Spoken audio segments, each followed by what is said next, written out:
పేరు ఏంటండి? మహులోను చనిపోయాడండి బాబు. ఏంటంటే మహులోను తన భర్త కూడా చనిపోయాడు. చూడండి, మహులోను చనిపోయాడు, కియోను చనిపోయాడు, ఎలేమెలెకు కూడా చనిపోయాడు. చూడండి ఎంతటి దుర్భరమైన స్థితి అండి. దేవుని నమ్మారు వాళ్ళు ఏం చేశారండి? దేవుని నమ్మారు.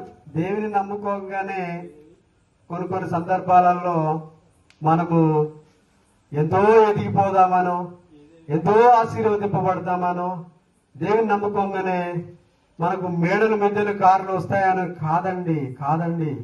దయచేసి ఇహలోక సంబంధమైన ధనధాన్యముల కోసం మన ఆరాటం ఉండకూడదండి. పరసంబంధమైన పరలోక సంబంధమైన ఆలోచనలు కలిగి పరలోక రాజ్యానికి మనము నిచ్చెన వేస్తూ బాటలు వేస్తూ మనం పరలోక రాజ్యానికి చేకూర్చుకునే భాగ్యాన్ని మనము దయచేయాలని మనము తలంచాలి ప్రియమైన వారలారా. కనుకనే ఏమైందండి, అక్కడ చనిపోయారండి. అప్పటికి కూడా నయోమి కడుపు చేత పట్టుకొని దేవునికి అహోరాత్రులు ప్రార్థన చేస్తూనే ఉన్నది, కన్నీరు కారుస్తూనే ఉన్నది. ఆమె ఎంతగానో గోజాడుతున్నది, దేవా ఏంటి నా పరిస్థితి, మేము బెత్లెహేములో ఉన్నప్పుడు ఎంతగానో హాయిగా బ్రతికాము, హాయిగా ఉన్నాము, ప్రేమగా ఉన్నాము, ఒక మంచి కుటుంబముగా ఉన్నాము. అదేం కుటుంబం అండి? ఒక మంచి కుటుంబం. ఈరోజు మల్లయ్య గారి కుటుంబం ఎటువంటి కుటుంబం అండి? క్రైస్తవ, చెప్పండి, క్రైస్తవ కుటుంబము. ఆ కుటుంబం ఎవరిదండి? అది దేవుని కుటుంబం. చూడండి, రెండవదిగా చూసినట్లయితే మనం ఒకసారి గమనించినట్లయితే మనము చంపివేయాలి మనలో ఉన్న కామతూరత, దురాలోచనలు, ధనాపేక్ష, అత్యాశ, ఇవన్నీ కూడా మనము చంపివేయాలి. ఇది ఒకటవదండి. రెండవదిగా చూసినట్లయితే చూడండి, విసర్జించవలసినవి ఏంటండి? విసర్జించాలి. ఎవరన్నా నీకు ఏదో హత్య చేసి లేకపోతే ఏదో దొంగతనం చేసి కొంత బంగారాన్ని తీసుకొచ్చి నీకు వెంటనే ఇట్లా ఇచ్చాడు అనుకోండి, నువ్వేం చేస్తావండి? అది ఎక్కడి బంగారము, అది ఎక్కడి ధనము, అది ఎక్కడి ధాన్యము అని గమనించి కొంచెము తెలివి పెట్టుకొని ఇది నాకు వద్దని విసర్జించాలి. వెంటనే నువ్వు దాన్ని టేకాఫ్ చేసుకున్నావు అనుకోండి, ఏమవుతుందండి? చెరసాలకు వెళ్తావు. మన కొన్ని యూట్యూబ్లలో, దాంట్లో ఇన్స్టాగ్రామ్లలో కొన్ని జరుగుతాయి. ఒక ఫోన్ దొంగిలించి తీసుకొచ్చి, అన్న ఈ ఫోన్ 500కి తీసుకుంటావా అంటాడు. వేరే ఫోన్ 500 ఏంటి అని వాడని పోయి ఇలా పట్టేసుకుంటాడు అంతే. వెంటనే పోలీసు వాడు వచ్చేసి, ఫోన్ ఎక్కడిది అంటే నాకు తెలియదు అంటే ఈడంటాడు కదా, నాకు కూడా తెలియదు అంటాడు. ఆయన ఇచ్చినవాడు కూడా నాకు తెలియదు అంటాడు. అంటే చూడండి ఎంత ఆశ. ఒకసారి ఆలోచన చేయాలి. దాన్ని మనం ఆ వ్యక్తి తీసుకొచ్చి ఇదిగో అని ఇచ్చినా కానీ దాన్ని మనం ఏం చేయాలండి? విసర్జించాలి. నాకు వద్దండి ఈ ఫోను, 1000 రూపాయలకు ఇచ్చినా వద్దు, 20,000 ఫోన్ అయినా కానీ 1000 రూపాయలకు ఇచ్చినా నాకు వద్దండి అని కొన్ని మనం విసర్జించాలి. చూడండి, కొలసీలకు రాసిన పత్రిక ఇక్కడ కనుక చూస్తే 3వ అధ్యాయం 8వ వచనంలో కొన్ని విసర్జించాలి. చదవద్దిగా అయిపోతుంది ప్రసంగం. కాబట్టి కోపాన్ని మనం ఏం చేయాలి? కోపాన్ని విసర్జించాలి. ఎవరు విసర్జిస్తారు కోపాన్ని? క్రైస్తవ జీవితాన్ని జీవించే కుటుంబం అండి. ఒక్క చెంప మీద కొట్టింది అనుకోండి, క్రైస్తవ కుటుంబం ఏం చేయాలండి? మరొక చెంప చూపించాలి. అబ్బా ఎంత మంచి క్రైస్తవ కుటుంబం రా అని చెప్పేసి వారు బిత్తరపోవాలి జనాలు. మరి అలా చేస్తామా అండి? మనం చేస్తామా అండి? చేయమండి. ఎందుకంటే నీకు కూడా పౌరుషం ఉన్నది, నీకు కూడా కోపం ఉన్నది, నీకు కూడా రౌద్రం ఉన్నది. వెంటనే తిరిగి వాడు ఒకటి కొడితే మనం లాగి 2 కొట్టేస్తాం. చూడండి, మనం విసర్జించాలండి. కోపాన్ని విసర్జించాలి, ఆగ్రహాన్ని విసర్జించాలి, దుష్టత్వమును విసర్జించాలి. అలాగే కొంతమంది నిత్యము మండే నుండి సండే వరకు ప్రార్థనకే వెళ్తా ఉంటారు. ఎటు వెళ్తారండి? ప్రార్థనకే వెళ్తుంటా ఉంటారు. స్త్రీలు గాని పురుషులు గాని వారి కుటుంబం అంతా కూడా క్రైస్తవ కుటుంబం అని చెప్పుకుంటూ ప్రార్థనకు వెళుతూ వెళుతూ ఏదైనా గొడవ వచ్చింది అనుకోండి, వాళ్ళ స్ట్రీట్ల వాళ్ళ కాలనీలో గొడవ వచ్చింది అనుకోండి, ఆ క్రైస్తవ కుటుంబం అనబడే కుటుంబం అంతా వచ్చేసి నువ్వెంతరా అంటే నువ్వెంతరా అని గొడవ పెట్టుకునే ప్రయత్నము చేస్తారు. అదే కాదు, బూతులాడుతారు. ఏమండి? బూతులు ఆడుతారు. చూడండి ప్రియులారా, ఒక కుటుంబంలో ఒక లోటు సంభవించినప్పుడు ఆ నయోమి కుటుంబంలో తన భర్త చనిపోగానే ఆమె దేవుణ్ణి విడవలేదు, దేవుణ్ణి మరవలేదు, దేవుని యందు విశ్వాసము కోల్పోలేదు. చూడండి, ఈ రోజున నీ కుటుంబంలో ఏదో ఒకటి జరిగేసరికి వెంటనే కట్టగట్టుకుని ఎక్కడికి వెళ్తావండి? ఏడుకో దిక్కెళ్తావు. ఎందుకు ఇలా అయింది అని మనము మన విశ్వాసాన్ని ఏం చేస్తున్నామంటే సన్నగిల్ల చేసుకుంటున్నాం. మన మీద మనకే నమ్మకం లేకుండా చేసుకుంటున్నాం. కనుక ప్రియమైన వారులారా, ఇక్కడ ఒక క్రైస్తవ జీవితం అనేది బూతులాడుతున్నారండి. అది చాలా తప్పండి. బూతులు ఆడకూడదు. అలాగే మూడవదిగా చూస్తే మనకు చక్కగా కనబడుతుందండి ధరించుకోవలసినవి. ఏంటండి?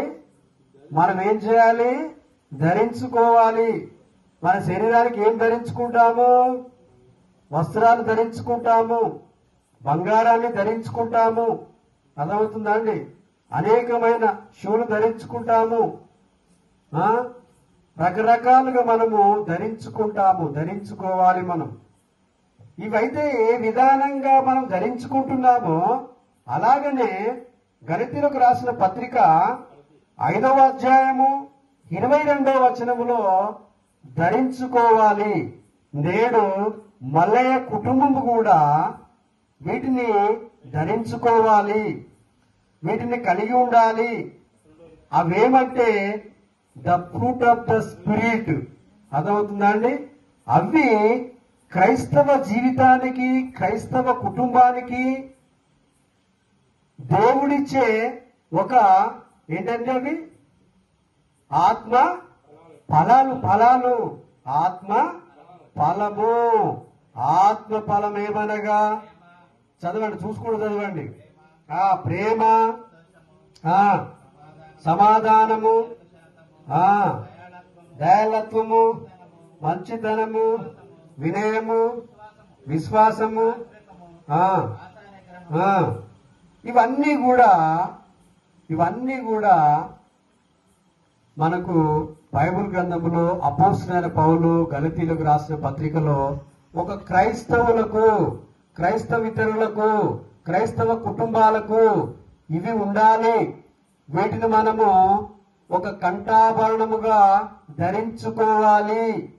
చూడండి ప్రియమైన వారలారా, ఆనాడు నయోమి కుటుంబము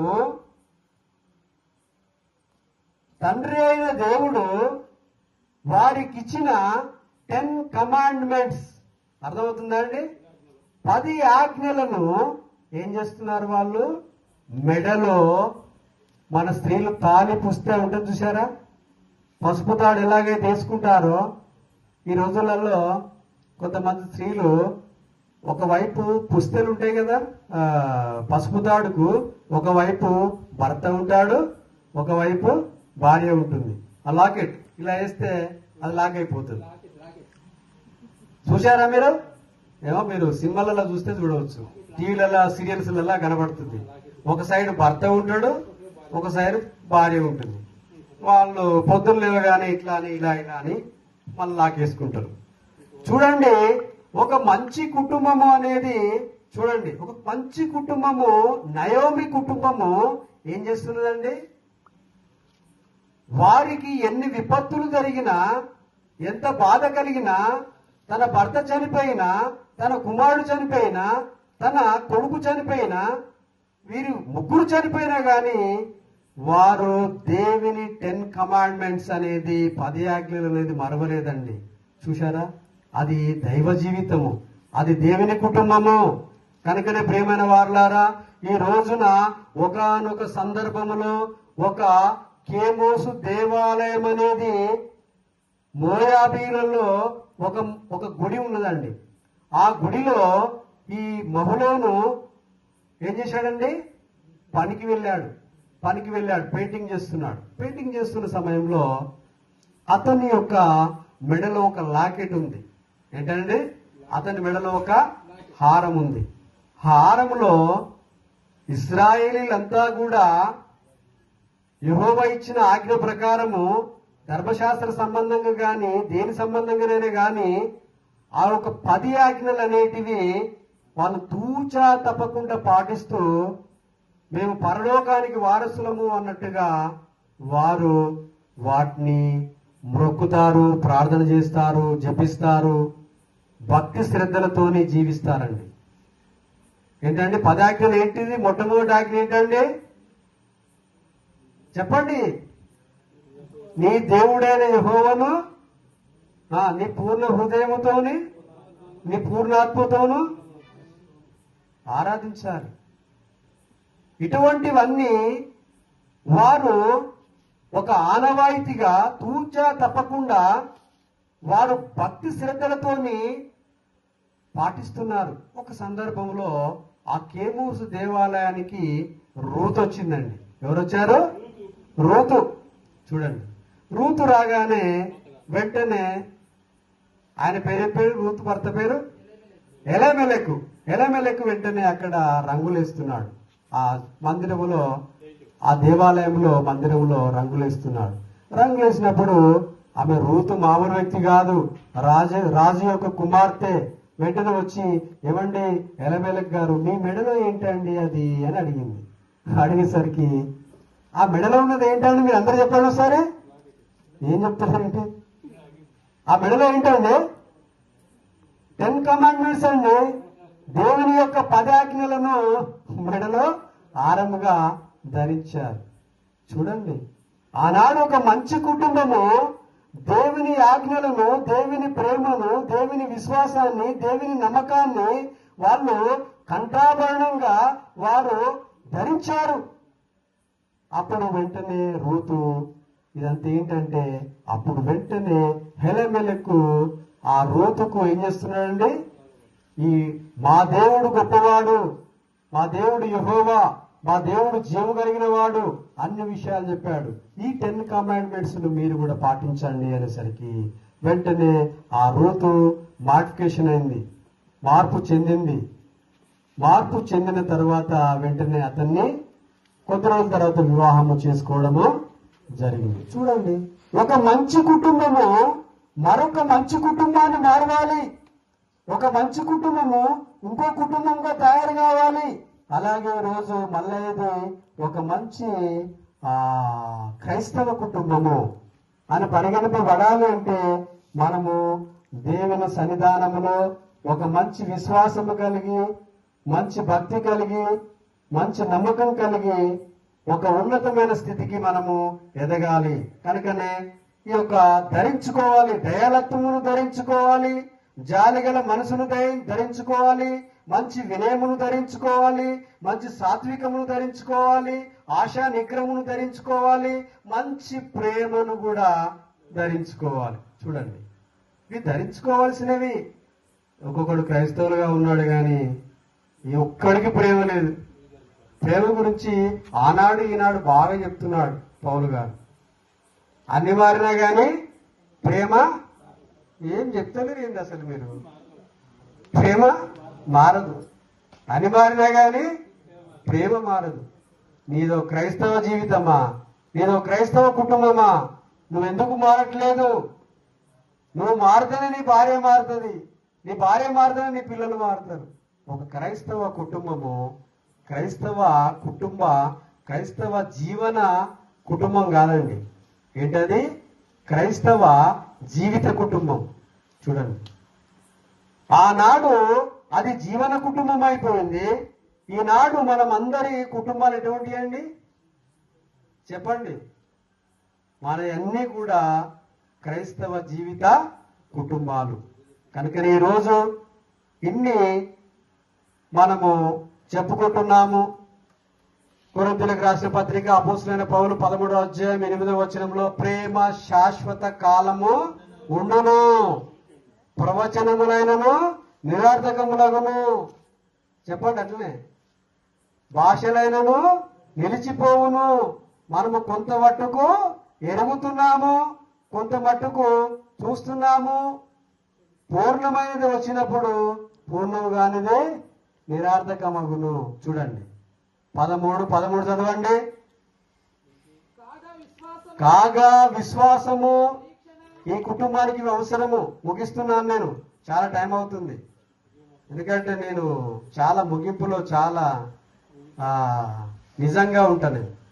ఓకే, కాబట్టి ఈ కుటుంబానికి మనము అనేకమైన రెఫరెన్స్లు ఇవ్వాలి. మీకు ఇవ్వచ్చు. నేను నా 70 రెఫరెన్స్లు రాసుకున్నా, 70 రెఫరెన్స్ రాసుకున్నా కానీ నన్ను లాస్ట్కు 1 కొరింథియన్స్ చాప్టర్ 13 వర్స్తో క్లోజ్ అవుతుంది. చూడండి. కాగా విశ్వాసము, నిరీక్షణ, ప్రేమ ఈ మూడును నిలుచును.